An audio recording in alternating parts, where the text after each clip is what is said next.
Assalamualaikum warahmatullahi wabarakatuh. Pada kesempatan kali ini, saya Norita Wardani, saya dari Institut Teknologi Aditama Surabaya. Saya ingin mempresentasikan hasil penelitian yang berjudul Dampak Presentasi di dalam kelas terhadap perkembangan kemampuan berbicara dalam bahasa Inggris di pembelajaran IFL. Latar belakang dari penelitian ini adalah berbicara bahasa Inggris sangat sulit. Bagi mahasiswa teknik di semester awal, menggunakan bahasa Inggris itu sangat merupakan hal yang sulit. Karena mereka tidak terbiasa menggunakan bahasa Inggris di dalam kehidupan sehari-hari. Apalagi pada pelaksanaan kali ini adalah pertama kali mereka melakukan offline class setelah 2 tahun melakukan online class karena adanya pandemi COVID-19. Ada juga yang membuat mereka kesulitan melakukan berbicara dalam bahasa Inggris selain mereka tidak terbiasa, yaitu adalah mereka tidak memiliki banyak ide ketika ingin berbicara menggunakan bahasa Inggris.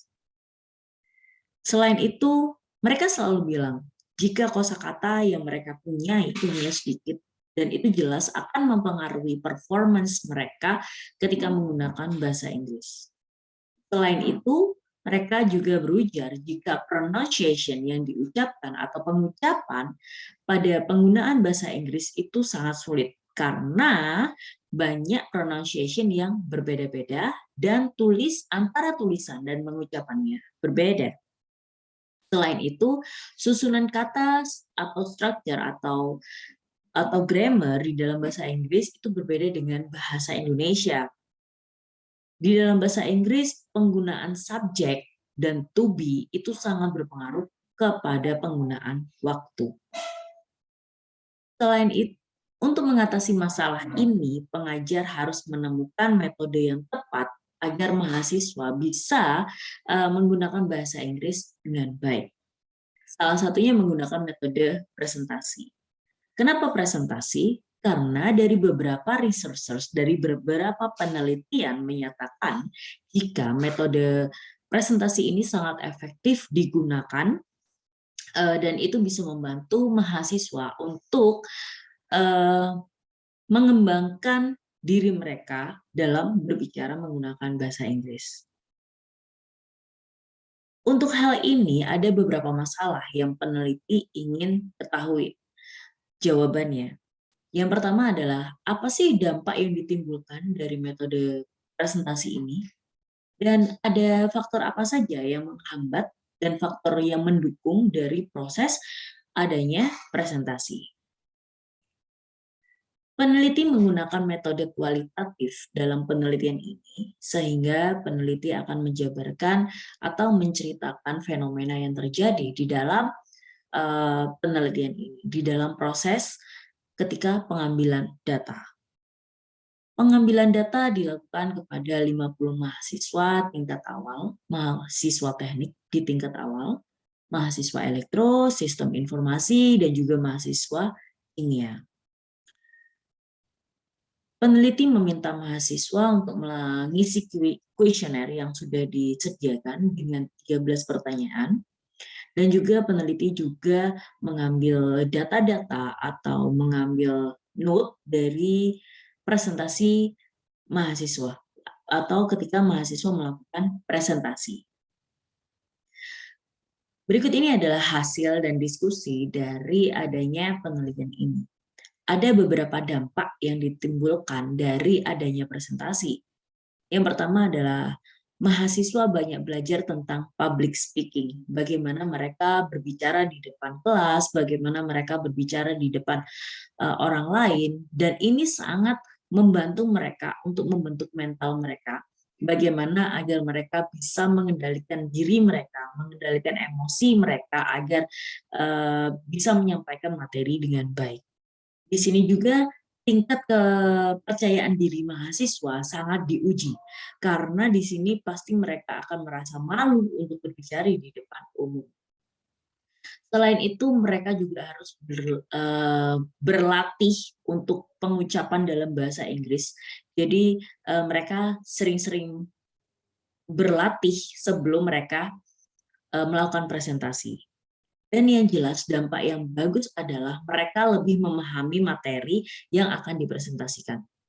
Banyak materi yang akan dipresentasikan dari beberapa grup, tapi setidaknya mereka memahami satu materi yang akan mereka presentasikan.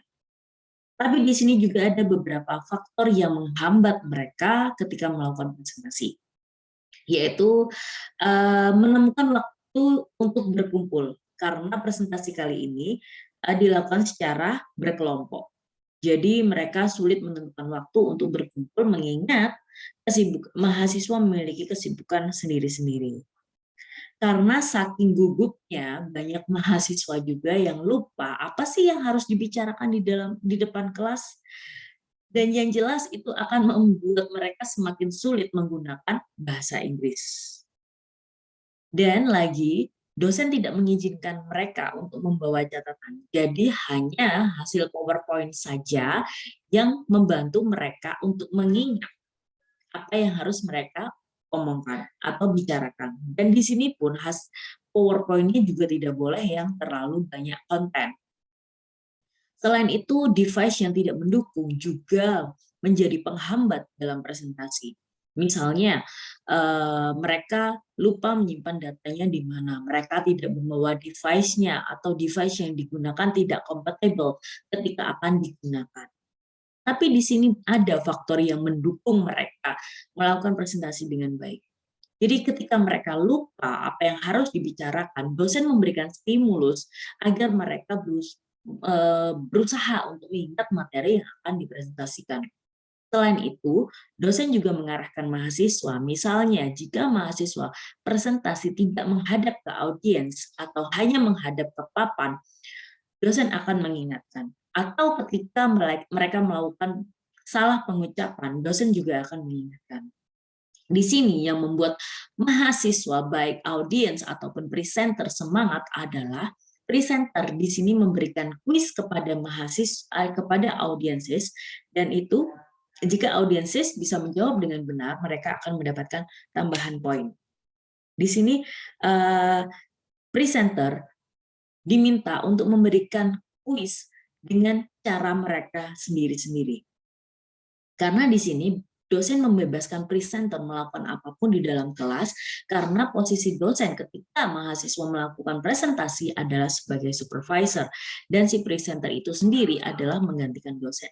Jadi di sini mahasiswa atau si presenter itu sendiri harus bisa mengambil kebijakan apa atau bagaimana cara mereka untuk melakukan presentasi ataupun membuat mahasiswa yang lain menjadi percaya atau senang dengan apa yang mereka presentasikan. Oke, sekian presentasi dari saya, penjabaran materi dari saya. Saya ucapkan terima kasih. Assalamualaikum warahmatullahi wabarakatuh.